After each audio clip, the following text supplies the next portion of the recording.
स्वागत है आप सभी लोगों का। और आइए आज अपने लोग केमिस्ट्री का एक छोटा सा पॉइंट पढ़ें, वैद्युत संयोजक बंध। वैद्युत संयोजक बंध एक ऐसा टॉपिक है जो बड़ा ही आसान है, लेकिन हर एक परीक्षा को ये टच करता है, चाहे प्रतियोगी परीक्षा हो और चाहे बोर्ड की परीक्षाएं हो। आइए हम लोग देखें कि ये वैद्युत संयोजक बंध क्या होता है। वैद्युत संयोजक बंध। ये वैद्युत संयोजक बंध भैया कौन सा बंध है? वैद्युत संयोजक बंध वो बंध है जिसमें विद्युत जैसा कुछ हिसाब किताब हो, इसीलिए इसका नाम रखा गया है वैद्युत संयोजक बंध। मतलब इसमें इलेक्ट्रिसिटी जैसा कोई मामला हो। अभी अपने लोग आगे समझ जाएंगे कि इसका नाम वैद्युत संयोजक बंध क्यों रखा गया है। जैसे विद्युत बिना प्लस माइनस के नहीं चल सकता, वैसे ये जो वैद्युत संयोजक बंध है ना, ये भी बिना प्लस माइनस के नहीं हो सकता है। आप लोगों ने बैटरी को देखा होगा, बिजली के तार को देखा होगा। कभी आपने देखा है और पाया है कि बिजली के एक ही तार से कोई यंत्र चले? नहीं, बिजली का अर्थ का तार होना चाहिए, फेस का तार होना चाहिए। बैटरी में पॉजिटिव चार्ज नेगेटिव चार्ज के लिए एक बैटरी में दोनों हिस्से में प्लस और माइनस लिखा होता है। तो इसका मतलब ये जो बंध है, इलेक्ट्रोवैलेंट बॉन्ड इसको बोलते हैं इंग्लिश मीडियम वाले। इंग्लिश मीडियम वाले इसे क्या बोलेंगे? इलेक्ट्रोवैलेंट बॉन्ड, वैद्युत संयोजक बंध। तो ये वैद्युत संयोजक बंध क्या है, पहले इसको हम लोग समझ लें। भैया ये दुनिया एक दूसरे से जुड़ करके ही बनी है। ये कायनात, ये संसार, ये वर्ल्ड छोटे छोटे कणों से मिलकर के बना है, छोटे छोटे परमाणुओं से मिलकर के बना है। लेकिन ये परमाणु, ये कण आपस में इकट्ठा होते हैं, एक तत्व दूसरे तत्व से मिलता है तो फिर बड़े बड़े पदार्थ बन जाते हैं। ये पूरी कायनात, पूरी सृष्टि बन जाती है। तो ये जो छोटे छोटे तत्व हैं, एक तत्व दूसरे तत्व से मिले, एक तत्व दूसरे तत्व से मिले, और ऐसा मिले। अपने लोगों ने क्या पढ़ा है? अपने लोगों ने पढ़ा है कि ये जो तत्व होता है ये किसका बना होता है? तत्व बना होता है परमाणु का। और अपने लोगों ने नीचे की कक्षाओं में ये भी पढ़ा है कि ये परमाणु जो होता है ये कुछ इस प्रकार का होता है। परमाणु के दो हिस्से होते हैं, इसके बीच में नाभिक होता है और इसके बाहर ये बाह्य क्षेत्र होता है। बाह्य क्षेत्र में कौन होते हैं? इलेक्ट्रॉन होते हैं। इतनी बात अपने लोगों ने पढ़ी है। तो तत्व जो होता है इसके बीच में तो नाभिक होता है और बाहर का बाह्य क्षेत्र होता है। बाह्य क्षेत्र में इलेक्ट्रॉन होता है। नाभिक में क्या होता है? नाभिक में प्रोटॉन, नाभिक में प्रोटॉन और न्यूट्रॉन पाया जाता है। ये अपने लोगों ने पढ़ा है। अब देखिए, अगर हम तत्व या परमाणु का ये पूरा घर हम मान लें, तो इसका जो बीच का हिस्सा है ये घर के अंदर वाला हिस्सा है और ये घर के बाहर वाला हिस्सा है। तो आप ये बताओ कि आपके घर के अंदर जो चीजें होती हैं और घर के बाहर जो चीजें होती हैं, अगर आपका दोस्त आपसे कुछ मांगेगा तो आप अपने घर वाली चीज, अंदर वाली चीज उसको दोगे कि बाहर वाली चीज दोगे? सिंपल सा मामला है कि आपका दोस्त या आपके गांव का कोई आदमी कुछ मांगने आएगा तो आप उसको अंदर वाला निकाल करके नहीं दोगे कि सोफा निकाल कर दे दो, कि अपना बेड निकाल करके दे दो। जो बाहर आपके पास होगा वही आप दोगे। तो भैया ठीक उसी प्रकार से ये परमाणु के बाहर जो इलेक्ट्रॉन होते हैं, परमाणु एक तत्व दूसरे तत्व से मिलने के लिए इसी इलेक्ट्रॉन को देता है, ना कि अंदर वाले मटेरियल को देता है। अंदर वाला मटेरियल ये प्रोटॉन और न्यूट्रॉन समझो घर के अंदर के सामान है, और इलेक्ट्रॉन ये बाहर का सामान है। जैसे खुरपा, हसिया, फावड़ा, कुदाल, इसको हम लोग दे देते हैं, घर के बाहर होता है। और घर के अंदर जो बड़ी बड़ी चीजें होती हैं उसको हम लोग नहीं देते हैं। तो एक तत्व दूसरे तत्व से मिले और क्या करें? इलेक्ट्रॉन, चूंकि इलेक्ट्रॉन एक तत्व के परमाणु का इलेक्ट्रॉन दूसरे तत्व के परमाणु के इलेक्ट्रॉन से मिलेगा, तो एक तत्व दूसरे तत्व से कह सकते हैं मिलेगा। और ऐसा मिले कि इलेक्ट्रॉन का आदान प्रदान हो। ध्यान से समझेगा, एक तत्व दूसरे तत्व से मिले और किस प्रकार से मिले? एक तत्व का इलेक्ट्रॉन दूसरे तत्व के इलेक्ट्रॉन से आदान प्रदान हो जाए। आदान प्रदान मतलब लेन देन। एक तत्व दूसरे तत्व को अपना इलेक्ट्रॉन दे दे और दूसरा तत्व पहले तत्व से इलेक्ट्रॉन ले ले। तो इस प्रकार से दो तत्वों के बीच में जो बॉन्ड बनता है उसको बोलते हैं वैद्युत संयोजक बंध। जो बंध दो तत्वों के बीच में कैसे बनता है? इलेक्ट्रॉनों के आदान प्रदान से। एक तत्व इलेक्ट्रॉन देता है, दूसरा तत्व इलेक्ट्रॉन लेता है। एक तत्व जो इलेक्ट्रॉन देता है वो दाता कहलाता है, दूसरा तत्व जो इलेक्ट्रॉन लेता है वो ग्राही कहलाता है। वह तत्व जो इलेक्ट्रॉन देता है इसका मतलब उसके पास ज्यादा है, वो धनी है। गांव में कोई किसी को पैसा कौन देगा? गांव में कोई दूसरे व्यक्ति को वही पैसा देगा जिसके पास पैसा ज्यादा होगा, जो धनी होगा वही तो गरीब लोगों को, गांव के गरीब लोगों को दान करेगा। तो इसका मतलब जो इलेक्ट्रॉन प्रदान करता है वो धनी है तो उसके ऊपर धन का चार्ज आ जाएगा, और जो इलेक्ट्रॉन लेगा तत्व इसका मतलब वो थोड़ा गरीब है, वो ग्रहण करेगा, वो ग्राही है। तो ग्राही है, पहले तत्व से वो इलेक्ट्रॉन को ले रहा है, इसका मतलब वो ग्रहण कर रहा है, वो उसका ऋणी है। तो दूसरे तत्व पर कैसा सिंबल आ जाएगा? ऋण का सिंबल आ जाएगा। और मैंने आपको बताया था कि इसीलिए इसका नाम पड़ रहा है वैद्युत संयोजक बंध। इसका मतलब विद्युत जैसा पॉजिटिव या नेगेटिव चार्ज जैसा कुछ ना कुछ मटेरियल जरूर है, तभी इसका नाम वैद्युत संयोजक बंध पड़ रहा है। इसको आप ऐसे समझे उदाहरण के द्वारा कि जैसे एक तत्व है यानी बड़ा कॉमन सा तत्व है यानी सोडियम। अब सोडियम का परमाणु क्रमांक होता है 11, आपने पढ़ा है। और जब इसमें बोरबरी का नियम लगाएंगे तो आएगा 2 8 1। इसके बाहरी कक्षा में कितना इलेक्ट्रॉन गया? 1। और एक दूसरे तत्व होते हैं क्लोरीन। क्लोरीन का परमाणु क्रमांक होता है 17। जब इसका बोरबरी का नियम लगाएंगे तो आएगा 2 8 7। अब देखिए सोडियम के बाहरी कक्षा में 1 इलेक्ट्रॉन, क्लोरीन के बाहरी कक्षा में 7 इलेक्ट्रॉन। और एक बात आप ध्यान रखिएगा कि जैसे अपने लोग कंपटीशन किससे करते हैं? अपने लोग कंपटीशन अपने पटीदार से ज्यादा करते हैं, अपने पड़ोसी से ज्यादा करते हैं कि पड़ोसी के यहाँ जो सामान आया हो हमारे यहाँ जरूर आ जाए, चाहे उसकी जरूरत हो चाहे ना हो।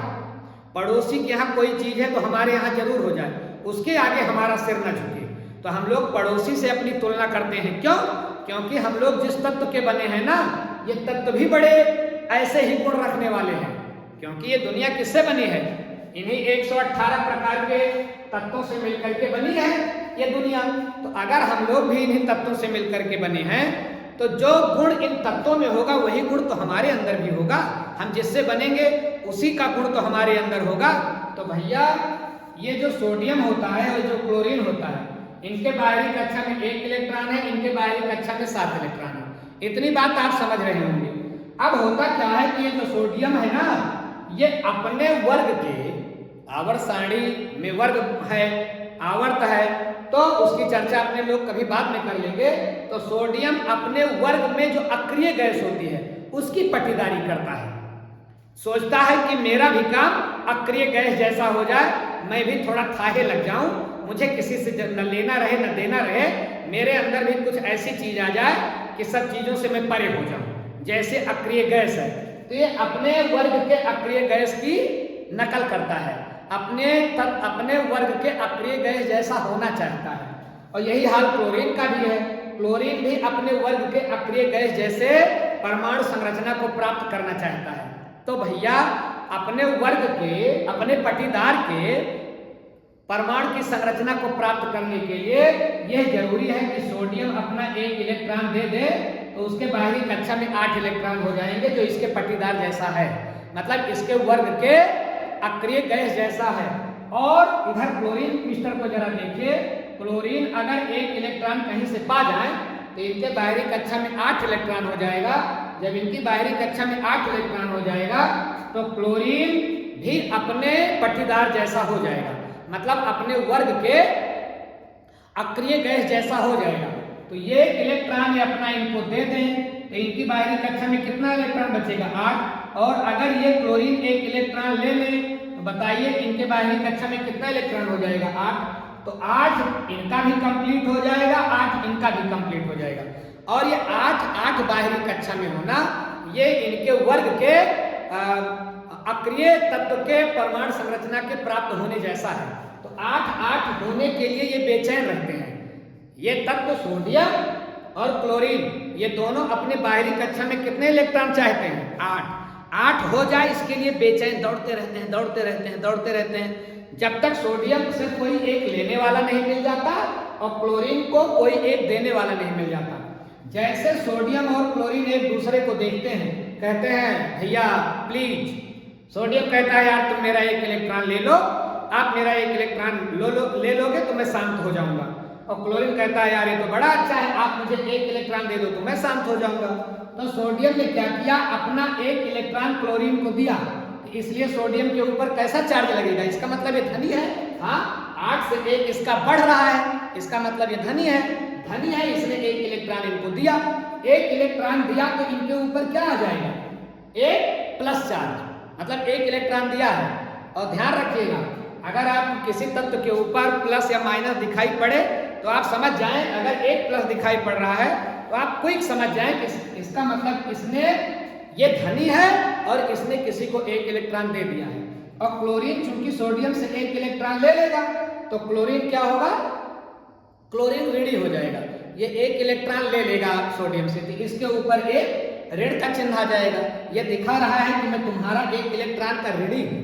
जो भैया किसी से उधार लेता है वो ऋणी होता है, और जो किसी को इलेक्ट्रॉन देता है वो धनी होता है। तो ये हो गए क्या? सोडियम तो हो गया दाता, इसने इलेक्ट्रॉन दिया, और क्लोरीन हो गया ग्राही, इसने इलेक्ट्रॉन लिया। अब दोनों लोगों ने मिलकर के बना लिया NaCl, मतलब नमक। अब NaCl में क्या हुआ? NaCl में सोडियम ने एक इलेक्ट्रॉन क्लोरीन को दिया और क्लोरीन ने एक इलेक्ट्रॉन सोडियम से लिया। इसके पास प्लस, इसके पास माइनस बन। और अपने लोगों ने परिभाषा क्या पढ़ी कि तत्व मिले, हाँ मिल रहे हैं, एक तत्व सोडियम, दूसरा तत्व क्लोरीन। और कैसे मिले? इलेक्ट्रॉन का आदान प्रदान हो रहा है, हाँ बिल्कुल हो रहा है। सोडियम इलेक्ट्रॉन दे रहा है और क्लोरीन इलेक्ट्रॉन ले रहा है। सोडियम धनी है, क्लोरीन ऋणी है। सोडियम के ऊपर धन जाएगा, क्लोरीन के ऊपर ऋण जाएगा। अब जैसे बैटरी में लिखा रहता है, बैटरी आपने देखा है, बैटरी के एक सिरे पर लिखा रहता है प्लस और दूसरे सिरे पर लिखा रहता है माइनस। तो जैसे प्लस माइनस बैटरी में होता है, जैसे अर्थ फेस बिजली में होता है, ठीक उसी प्रकार से प्लस और माइनस इन वैद्युत संयोजक बंध में भी होता है। इसीलिए इनका नाम क्या पड़ गया? वैद्युत संयोजक बंध। ऐसे संयोग करें कि वैद्युत जैसी संरचना खड़ी हो जाए, तो वैद्युत संयोजक बंध। जो इलेक्ट्रॉन देगा दाता, जो इलेक्ट्रॉन लेगा ग्राही। जो इलेक्ट्रॉन देगा उसके ऊपर कैसा आवेश आएगा? धनावेश। जो इलेक्ट्रॉन लेगा उसके ऊपर कैसा आवेश आएगा? ऋणावेश आएगा। और यौगिक क्या बन जाएगा? यौगिक बन जाएगा वैद्युत संयोजक यौगिक। अब NaCl कैसा यौगिक है? NaCl वैद्युत संयोजक यौगिक है, क्योंकि इलेक्ट्रॉन का इसमें आदान प्रदान हुआ है। और इलेक्ट्रॉन का अगर आदान प्रदान हुआ तो निश्चित रूप से हम कह सकते हैं कि कैसा यौगिक बनेगा? वैद्युत संयोजक यौगिक। इलेक्ट्रॉनों के आदान प्रदान से जो यौगिक बनते हैं उन्हें वैद्युत संयोजक यौगिक कहते हैं। इलेक्ट्रॉनों के आदान प्रदान से दो तत्वों के मध्य जो बॉन्ड बनता है उसे वैद्युत संयोजक बॉन्ड कहते हैं। और ये बड़ा मजबूत होता है, क्योंकि लेन देन से होता है ना। आप किसी दुकान पर जाएं और उसको 10 रुपए दें और 10 रुपए दे करके उससे अगरबत्ती ले लें, तो आप दोनों का जो रिलेशन हुआ लेन देन से हुआ ना। आपने उसको कुछ दिया, उसने आपसे कुछ लिया, तो इसका मतलब जल्दी से ये लेन देन वाला मामला टूटने वाला नहीं है। तो ये जो वैद्युत संयोजक बंध होते हैं ये बड़े मजबूत होते हैं। इनकी एक खासियत ये भी है, अभी वो भी अपने लोग पढ़ेंगे। अपने लोग एक उदाहरण और देख लो, ये चूना CaO। अब CaO में कौन कौन से तत्व हैं? Ca मतलब कैल्शियम और प्लस O मतलब ऑक्सीजन, तब बना है CaO। अब देखिए C के बाहरी कक्षा में होता है 2 इलेक्ट्रॉन और ऑक्सीजन के बाहरी कक्षा में होते हैं 1 2 3 4 5 6 इलेक्ट्रॉन। कैल्शियम का परमाणु क्रमांक क्या है? कैल्शियम का परमाणु क्रमांक है 20। क्या है? 20। तो 20 अगर आप निकालोगे बोरबरी के नियम से, इसको ऐसे आप देख लें, कैल्शियम का होता है 20। 20 जब आप बोरबरी के नियम से निकालोगे तो क्या आएगा? 2, 8, 8 और 2। तो बाहरी कक्षा में कितना गया कैल्शियम के? 2। और जरा नजारा देख लीजिए ऑक्सीजन का। ऑक्सीजन का परमाणु क्रमांक होता है 8। बोरबरी का नियम लगाओगे तो आएगा 2, 6। इनके बाहरी कक्षा में है 6 और इनके बाहरी कक्षा में है 2। अब ये कैल्शियम भागेगा किसी से मिलने के लिए, किससे मिलने के लिए भागेगा? उससे मिलने के लिए भागेगा जिसके पास 2 इलेक्ट्रॉन की कमी हो, क्योंकि इनके पास 2 इलेक्ट्रॉन ज्यादा है, ये छटपटा रहे हैं किसी को देने के लिए। तो ये खोजते खोजते पा गए ऑक्सीजन को। ऑक्सीजन ने कहा भाई साहब कैसे तड़प रहे हैं? कहा यार मेरे पास 2 इलेक्ट्रॉन ज्यादा है, अगर कोई ले लेता तो मैं अपने पटीदार के बराबर हो जाता। ऑक्सीजन बोला यार मैं भी बेचैन हूं, अगर मुझको कोई 2 इलेक्ट्रॉन दे देता तो मैं भी अपने पटीदार के बराबर हो जाता। पटीदार के बराबर होने का मतलब है कि वही अपने ग्रुप के, अपने वर्ग के अक्रिय तत्व के बराबर की संरचना प्राप्त करना। तो क्या होगा? कैल्शियम इनको अपना 2 इलेक्ट्रॉन दे देगा। कैल्शियम जब अपना 2 इलेक्ट्रॉन दे देगा तो बताइए ऑक्सीजन के बाहरी कक्षा में कितना इलेक्ट्रॉन हो जाएगा? 8। और अगर 2 इलेक्ट्रॉन यहाँ से खत्म हो गया तो ऑक्सीजन के बाहरी कक्षा में हो जाएगा 8 इलेक्ट्रॉन। और कैल्शियम के बाहरी कक्षा में अगर ये 2 गायब हो गया तो कितना हो जाएगा? 8। मतलब ये इनके पास भी 8 इलेक्ट्रॉन हो जाएगा, इनके पास भी 8 इलेक्ट्रॉन हो जाएगा। तड़पन खत्म, बेचैनी खत्म। दोनों ने अब ये अपना 2 इलेक्ट्रॉन इनको दे देगा, इनको दे देगा। अब ये जो बॉन्ड बन रहा है किसके बीच में? कैल्शियम और ऑक्सीजन के बीच में। ये कैसा बॉन्ड होगा? वैद्युत संयोजक बॉन्ड। क्यों वैद्युत संयोजक बॉन्ड होगा? क्योंकि कैल्शियम 2 इलेक्ट्रॉन इनको दे रहा है और ऑक्सीजन 2 इलेक्ट्रॉन ले रहा है। अब आप बताइए कैल्शियम ने कितने इलेक्ट्रॉन दिए? तो इसलिए कैल्शियम कितने इलेक्ट्रॉन का धनी है? कैल्शियम है 2 इलेक्ट्रॉन का धनी। तो कैल्शियम के ऊपर कितने चार्ज लगाओगे? 2 धन लगाओगे। क्यों 2 धन लगाओगे? क्योंकि इसके पास 2 इलेक्ट्रॉन ज्यादा थे, इसने दान कर दिया है। Ca2 धनायन का मतलब हुआ कि इसने 2 इलेक्ट्रॉन दान कर दिया है। और ऑक्सीजन ने क्या किया है? ऑक्सीजन ने 2 इलेक्ट्रॉन लिया है, तो ऑक्सीजन के ऊपर क्या लगाओगे? 2 ऋण। इससे क्या साबित हो रहा है? इससे साबित हो रहा है ऑक्सीजन ने 2 इलेक्ट्रॉन लिया है। इससे क्या साबित हो रहा है? कैल्शियम ने 2 इलेक्ट्रॉन दिया है, ये दाता हो गया, इसने दिया है तो दाता, जो देता है वो दाता, और ये हो गए ग्राही, जो लेता है वो ग्राही होता है। तो लेने वाला ग्राही, देने वाला दाता, देने वाला धनी, ये हो गया धनी, लेने वाला ऋणी, ये हो गया ऋण। ऋण ऋण विद्युतीय तत्व है, ये धन विद्युतीय तत्व है। और चूंकि प्लस और माइनस आ रहा है, प्लस और माइनस आ रहा है, तो वैद्युत संयोजक बॉन्ड हो गया। काहे तो इसका नाम रखा गया वैद्युत संयोजक? इसीलिए इसका नाम रखा गया भैया वैद्युत संयोजक बॉन्ड, क्योंकि इलेक्ट्रॉनों का इसमें हो रहा है आदान प्रदान। एक के पास आदान प्रदान हो रहा है, एक धन आयन बनाता है, दूसरा ऋण आयन बनाता है, बिल्कुल बैटरी की तरह, बिजली की तरह। इसीलिए इसको वैद्युत संयोजक बॉन्ड कहते हैं। इसको आप ध्यान में रखिएगा। अब आप लोग सोचें कि ये कौन इलेक्ट्रॉन दे रहा है, कौन इलेक्ट्रॉन ले रहा है, इसको क्या आप लोगों ने बारीकी से देखा? भैया प्रकृति में इलेक्ट्रॉन जो देते हैं वो निश्चित रूप से होते हैं धातु। प्रकृति में जितनी धातुएं हैं वो इलेक्ट्रॉन देती हैं, और जितनी अधातुएं हैं वो इलेक्ट्रॉन लेती हैं। देखें अपने लोग, अभी अपने लोगों ने उदाहरण देखा NaCl। अब NaCl, Na एक तत्व, Cl दूसरा तत्व, Na ने Cl को दिया। Cl है अधातु, Cl क्या है? अधातु। और सोडियम क्या है? धातु। तो धातु इलेक्ट्रॉन दे रही है और अधातु इलेक्ट्रॉन ले रहा है। अब यही आप ये भी कह सकते हो कि धातु और अधातु के बीच, धातु तत्व और अधातु तत्व के बीच बनने वाले बंध को वैद्युत संयोजक बंध कहते हैं। धातु और अधातु के बीच बनने वाले बंध को वैद्युत संयोजक बंध कहते हैं। और जरा दूसरा भी देख लीजिए। अभी अपने लोगों ने दूसरा क्या पढ़ा? दूसरा अपने लोगों ने पढ़ा कैल्शियम ऑक्साइड, मतलब चूना। अब कैल्शियम ऑक्साइड, कैल्शियम ने ऑक्सीजन को इलेक्ट्रॉन दिया, ऑक्सीजन ने लिया, बताइए ऑक्सीजन क्या है, धातु है कि अधातु है? अधातु है। ऑक्सीजन क्या है? अधातु है। और कैल्शियम क्या है? धातु है। तो भैया धातु ने इलेक्ट्रॉन दिया, अधातु ने लिया, मतलब वैद्युत संयोजक बंध में धातु और अधातु होगी। धातु इलेक्ट्रॉन देगी, अधातु इलेक्ट्रॉन लेगी। ठीक इसी प्रकार से एक उदाहरण आप और भी देख सकते हैं, MgCl। इसमें MgCl को इलेक्ट्रॉन देगा, Mg क्या है? धातु है। क्लोरीन इलेक्ट्रॉन लेगा, क्लोरीन क्या है? अधातु है। मतलब धातु और अधातु के बीच बनने वाले बॉन्ड को क्या बोलोगे? वैद्युत संयोजक बॉन्ड, इलेक्ट्रोवायलेंट बॉन्ड। इतनी बात पक्की हो गई। दुनिया में जितने भी तत्व हैं ये क्या करते हैं? दुनिया में जितने भी तत्व हैं ये एक दूसरे से मिलने के लिए बेचैन होते हैं। जब तक, कब तक मिलने के लिए बेचैन होते हैं? जब तक कि ये अपने वर्ग के अक्रिय गैस की संरचना प्राप्त नहीं कर लेते।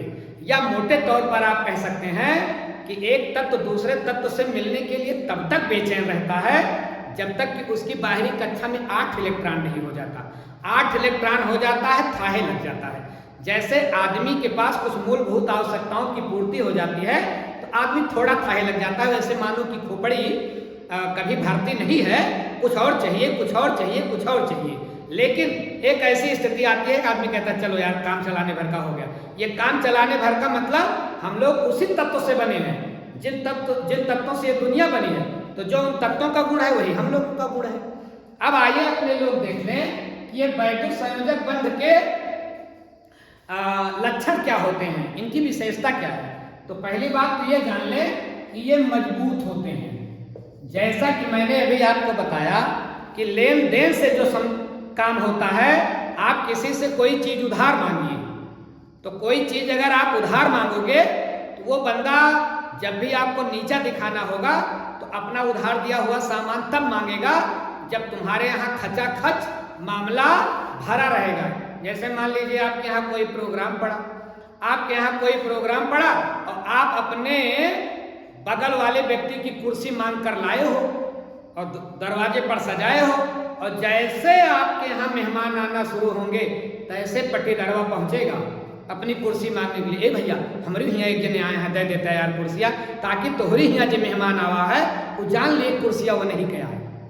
या यह कह रही है कि भैया देखे रहा हो कुर्सियाँ टूटे उटे ना पावे, तो मतलब तुम्हें बेइज्जत करे कुर्सियाँ का दिखाई दी है जरूर कि कुर्सियाँ वो नहीं गया है, तो हाँ इज्जत चली जाए खुश।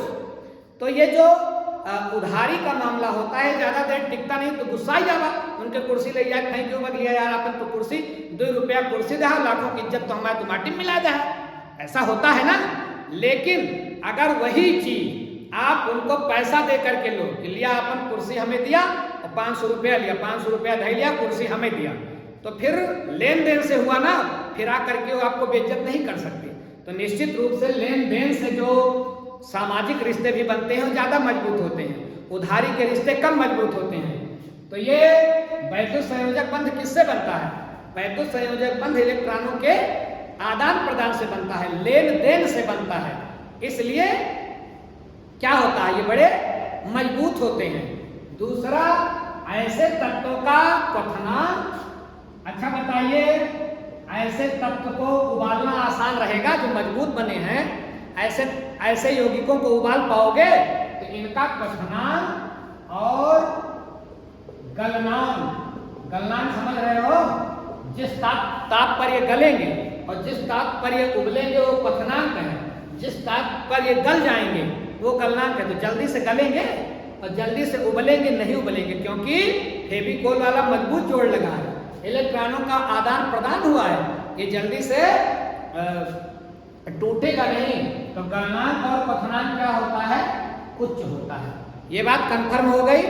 और आप ध्यान रखें कि ये जो वैद्युत संयोजक बंध होते हैं ये ध्रुवीय विलायक में ज्यादा घूमते हैं। किसमें? ध्रुवीय विलायक में विलेय।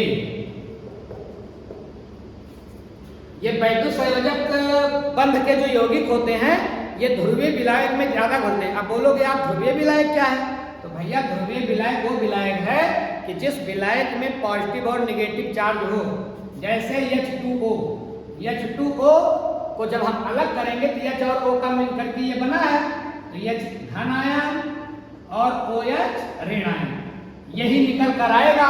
तो इसमें धन और ऋण है पानी में, और पानी दुनिया का सबसे अच्छा विलायक है। अब पानी में अभी अपने लोगों ने क्या पढ़ा, नमक NaCl, तो NaCl को जब हम पानी में घोलेंगे तो क्या हो जाएगा, Na और Cl-। तो देखिए प्लस इसके पास भी है, प्लस इसके पास भी है, माइनस इसके पास भी है, माइनस इसके पास भी है, मतलब ये ध्रुवीय विलायक है, इसके पास भी ध्रुव है। और ये वैद्युत संयोजक बंध के जो यौगिक होते हैं ये ध्रुवीय होते ही हैं, क्योंकि अपने लोगों ने पढ़ लिया है कि एक के पास पॉजिटिव चार्ज होगा, एक के पास नेगेटिव चार्ज होगा।